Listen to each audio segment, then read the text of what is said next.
Hi, and welcome to another episode of Hot Takes with me, the Silver Fox. Scotland has a massive homelessness problem. This is because it has a massive lack of available houses. House building in Scotland is made constantly more difficult. Renting is made constantly more difficult. And being a landlord is becoming almost impossible. And this is all due, of course, to SNP policy over the last 17 years.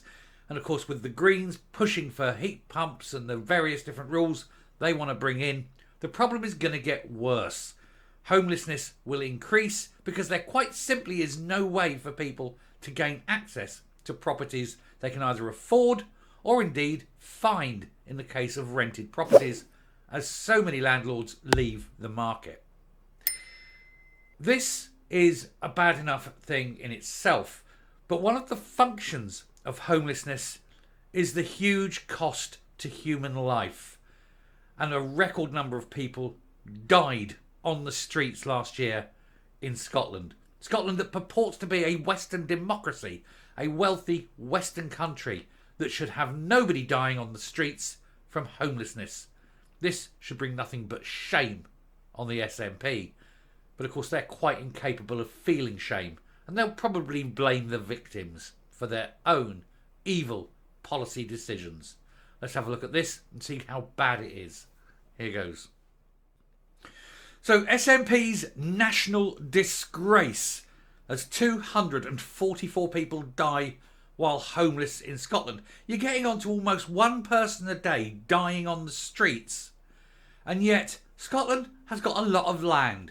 It could possibly, build some houses. Even if they're only low-cost, small units, you can give people homes. It isn't beyond the national means to do so.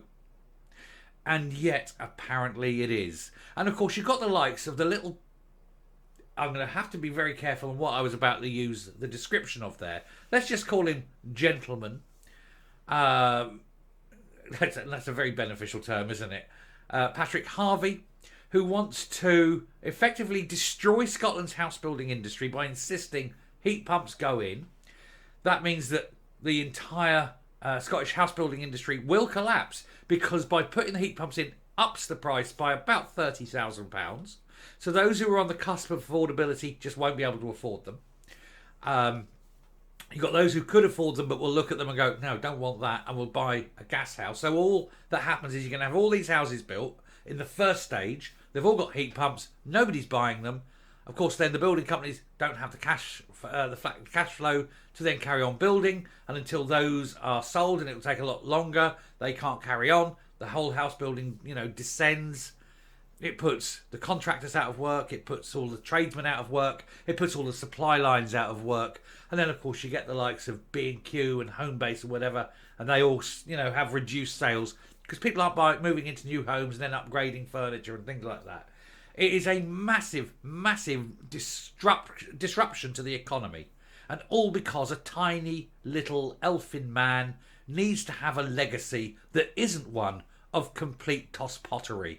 And unfortunately, that's all he's got. Meanwhile, houses aren't being built, and so therefore there aren't enough homes for the people you've got. On top of that, as a sideline, they are making it harder and harder for rental properties to come to market, because there are a lot of people who will never be able to get the wherewithal to buy their properties, and for them, a rental property is all they have.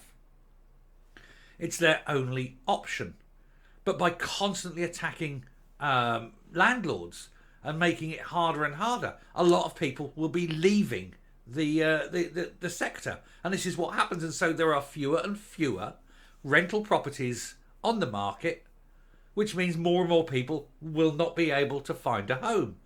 And so you think, oh, well, we'll put them into temporary accommodation, short-term temporary accommodation. But wait, we've made it a licensable thing now. And people are dropping out of that sector as well, because we want to totally control the sector for short-term lets. And that means we charge them because we're like the mafia. It's a protection racket. You pay up or you can't trade. And so people go, well, I ain't paying up. I'm not paying out £3,000-4,000 in advance with no guarantee of getting a licence, and it's non-refundable. And so they're going, no, it's just too much effort, and they're leaving. And so you know all this is happening. And they've been told in advance what will happen. And what will happen is happening. And so therefore, people dying homeless on the streets is not only a direct result of the policies, but it must be what they actually want, because they were told in advance it would happen and they proceeded. And so therefore, the deaths of people on the street is actual SNP policy. But I suppose from them, they're looking at, well, these people are pretty worthless anyway. Because that's the kind of sociopathy that you associate with these people, with the SNP. They can't be bothered to even consider what a human life is worth. They're appalling human beings, and I would say barely human beings. Well, have a look at this, but it's heartbreaking for these people, and it is a disgrace, as it said. The Scottish Government has been shamed by homeless campaigners and opposition policies for presiding over more than 200 homelessness deaths again, with 89 of these attributed to misuse of substances. The SNP administration has been blasted for presiding over what is described as a national disgrace after it was revealed 244 people died while homeless in Scotland in 2022. And this problem is going to get worse. But it's because the SNP want it to get worse. They want to just thin the herd, I suppose, as they're seeing it. If they can get rid of homeless people, if homeless people can die on the streets, it's fewer homeless people they have to worry about homing. I think that's what's going through their minds.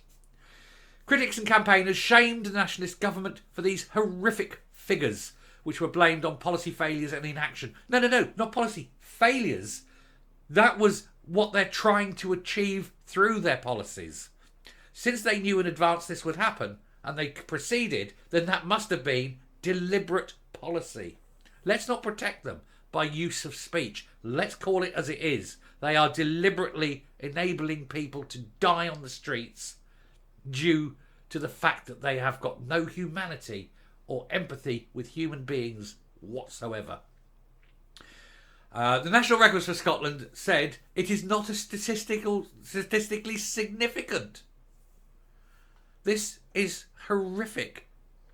The NRS confirmed that a total of 89 of these deaths were attributed to substance abuse, with almost 3/4 of those who died being male. And don't give me anything about the patriarchy, up the patriarchy, and all this left-wing patriarchy nonsense when 3/4 of people dying on the streets are men. It's the number of fatalities amongst women sitting at 27% in terms of region. Edinburgh, Western Isles, Glasgow and Stirling had the highest rates of homeless deaths per million population. I'm very surprised at the Western Isles, genuinely at that. Edinburgh and Glasgow, big cities, not surprising. Stirling, yeah, that's got problems. Okay, I'll grant that. I can see that, but the Western Isles does surprise me. Almost half of those who died were under 45 years of age, with substance misuse accounting for 36% of those, and half of them being classed as external causes, which include most misuse deaths, accidents, suicide and assault. Of course, you have to remember with suicide is a depression, but that depression is a function of the homelessness. And I'm sure that those who self-ended, had they were, a small home, it doesn't matter, one-bed flats somewhere where they're protected from the elements, where they feel safe. Because that's the other thing about being on the streets. There's no safety. You're at the mercy of not just the elements, but of humanity. And who would really want to be at the mercy of humanity?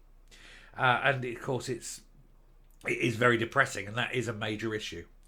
Opposition critics and campaigners blamed the Scottish Government for these figures. There's no one else you can blame. This is government policy. It's what they've done. It's what they're continuing to do. And they're continuing to go along this line and make it increasingly harder for house builders, increasingly harder for landlords, and increasingly harder for the providers of short-term rents. They're continuing, and they're doubling down on these people. It's no wonder this is happening. And as I say, it is undoubtedly going to get much, much worse.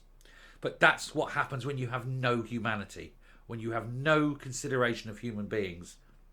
Scottish Tory Shadow Secretary for Social Security, Housing and Equalities, Miles Briggs, called them a damning verdict on the SNP government's failure to get a grip on this problem.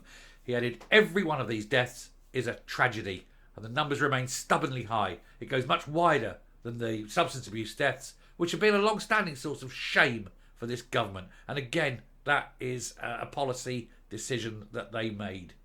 He said, it is appalling that many people should be dying on Scotland's streets without the government taking urgent action. And after a decade and a half of power, the SNP need to accept responsibility for the housing emergency they created and take immediate steps to stop this disgraceful toll of avoidable deaths. They're just talking about things we've mentioned there about sort of being on the street, mental health and things like that. That, I'm afraid, sad as it is what the SNP government have decided is the direction of travel. That is what they want. That is what they're doing. They have no concerns otherwise. For them, that should be what everyone is doing in Scotland.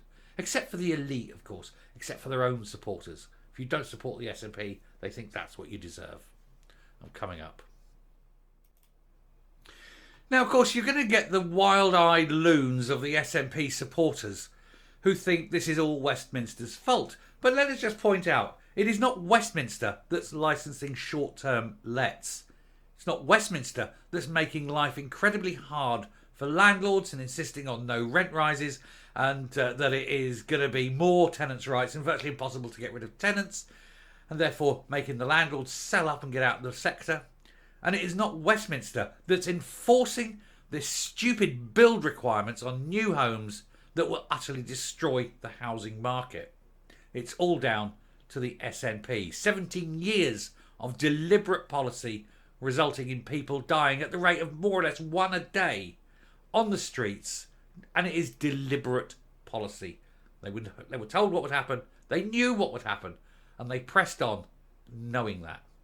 And so every death on the street can be laid entirely at the door of the SNP, and anyone who supports it is obviously equally without humanity, without empathy, and is lacking something in their psyche that they think this is acceptable and normal.